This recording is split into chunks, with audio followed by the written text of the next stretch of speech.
ఎగువ రాష్ట్రాల్లో కురుస్తున్న వర్షాలతో కర్ణాటక రాష్ట్రం హుస్పేట్లోని తుంగభద్ర డ్యాం 19వ గేట్ చైన్ లింక్ తెగి గేటు భాగం మొత్తం వరద నీటిలో కొట్టుకుపోయింది.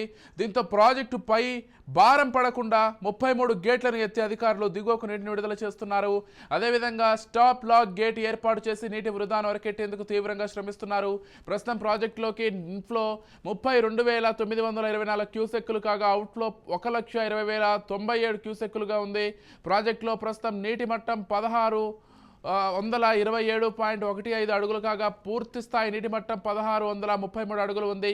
మరోవైపు డేమ్ గ్యాట్ పనులు ముమ్మరంగా కొనసాగుతున్నాయి. స్టాప్ లాక్ గేట్ ఏర్పాటుకు మరింత సమయం పట్టే అవకాశం ఉంది. డ్యామ్ నీటి సామర్థ్యం 76.48 టీఎంసీలకు తగ్గించి గేట్లు బిగించాల్సి ఉంటుందని ఇరిగేషన్ నిపుణుడు కన్నయ్య వెల్లడించారు. ఈ క్రమంలో మరికొన్ని గంటలు వేచి చూడాలని అధికారులు నిర్ణయించారు. అదేవిధంగా ఈ నెల 20 వరకు తుంగభద్ర డ్యాంపై రాకపోకలను పూర్తిగా నిషేధిస్తున్నట్లు ఇరిగేషన్ అధికారులు ప్రకటించారు.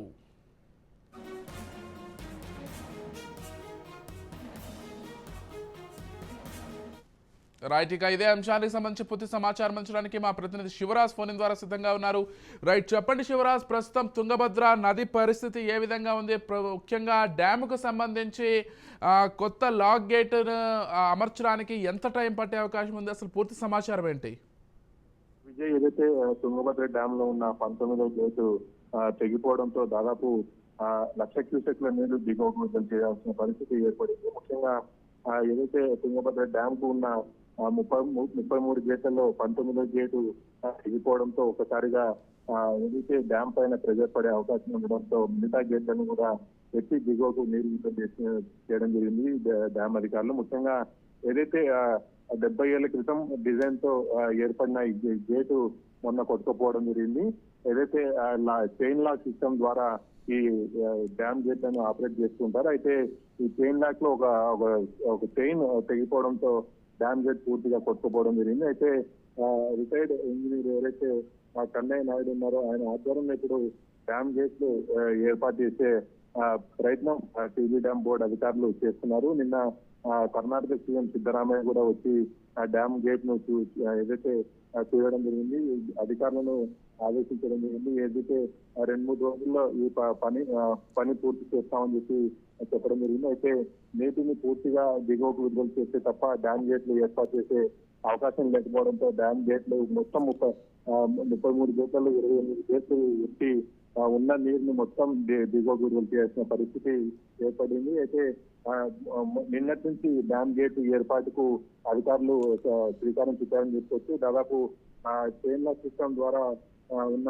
దీన్ని స్టాప్ లాక్ గేట్ ఏర్పాటు చేసి ఒక్కొక్కటిగా దాదాపు 6 యూనిట్లు ఉంటాయి. ఆ 6 యూనిట్లు ఒక్కొక్కటి ఏర్పాటు చేసి పూర్తిగా డ్యామ్ గేట్ ని ఏర్పాటు చేసే ప్రయత్నం అధికారులు చేస్తున్నారు. దీనికి సంబంధించి 3 కంపెనీలు ఇప్పటికే సంసిద్ధమయ్యి ఉన్నారు చెప్పుకోవచ్చు. దాదాపు 3 రోజులు సమయం అయితే పెట్టే అవకాశం అయితే ఉంది. అయితే ఒకవైపు డ్యామ్ అధికారులు, ఇటు ఇరిగేషన్ అధికారులు ఏదైతే డ్యామ్ కు వస్తున్న ఇన్ఫ్లోస్ అవుట్ఫ్లోస్ ను మానిటర్ చేస్తూ దిగువ ప్రాంతాలను అప్రమత్తం చేయడం జరిగింది. మరోవైపు శ్రీశైలం గేట్లు కూడా పూర్తిగా బంద్ చేయడం జరిగింది. ఇన్ఫ్లోస్ పూర్తిగా తగ్గిపోవడంతో శ్రీశైలం గేట్లు కూడా పూర్తి స్థాయిలో అన్ని బంద్ చేసి ఏదైతే వచ్చే ఇన్ఫ్లోస్ ను ఇక్కడ శ్రీశైలం వద్ద ఆపుకునే పరిస్థితి కనిపిస్తుంది. ఏదైతే తుంగభద్ర డ్యామ్ వద్ద మాత్రం పరిస్థితి కొంత ఉద్రిక్తంగా ఉంది. దాదాపు తుంగభద్ర ఎదురుగా ఉన్న ఒక బ్రిడ్జ్ ఏదైతే రాకపోకలను పూర్తిగా ఆపివేశారో అధికారులు. ముఖ్యంగా ఏదైతే అవుట్ఫ్లో భారీగా ఉండడంతో ప్రమాదం జరగకుండా ముందస్తు చర్యల్లో భాగంగా ఇరిగేషన్ అధికారులు ఏదైతే డ్యామ్ ఎదురుగా ఉన్న బ్రిడ్జ్ పైన రాకపోకలను ఆపివేయడం జరిగింది. దాదాపు 3 రోజుల సమయం అయితే ఈ గేట్ ఏర్పాటు చేసేందుకు పట్టే అవకాశం ఇస్తుంది. దీని తర్వాత ఒకవేళ వర్షాలు కురిస్తే పర్లేదు, కానీ ఒకవేళ వర్షాలు కురవకపోతే మాత్రం ఈసారి ఇటు సాగునీరుకు అటు తాగునీటికి మాత్రం ఈ ఏడాది ఇబ్బంది అయ్యే అవకాశం ఉందని చెప్పి కొంత ఆందోళన వ్యక్తం చేస్తున్నారు. అయితే చూడాలి దీని తర్వాత ఎలా ఉంటుందని అంటున్నాను. Right, thank you Shivraj.